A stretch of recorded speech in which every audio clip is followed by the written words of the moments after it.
আমি এক অযোগ্য মানুষ, যার কোনো যোগ্য নেই, অন্তত এই পৃথিবীর হিসাবে। আমি ভালোবাসতে জানি কিন্তু বোঝাতে পারি না। আমি থেকে যেতে চাই কিন্তু ধরে রাখার ভাষাটা জানি না। আর তাই যারা থাকে তারাও এক সময় চলে যায়। আমার কোনো বড় সাফল্য নেই, আর দেখানোর মতো কোনো গল্পও নেই। আমি শুধু প্রতিদিন চুপ করে লড়ে যাই, যেটা কেউ দেখে না, কেউ শোনে না। মাঝে মাঝে মনে হয় আমি সবার জীবনে একটা বাড়তি লাইন, থাকলেও কিছু যায় আসে না, আর না থাকলেও না।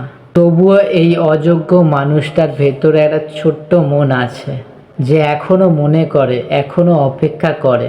হয়তো দুনিয়ার চোখে আমার কোনো যোগ্যই নেই, কিন্তু আমি জানি আমি কাউকে ঠকাইনি, কারোর চোখের জলের কারণ হয়নি জেনে বুঝে। আর এইটুকু স্বার্থ নিয়েই আমি বেঁচে আছি, আর এটাই হয়তো আমার একমাত্র যোগ্যতা।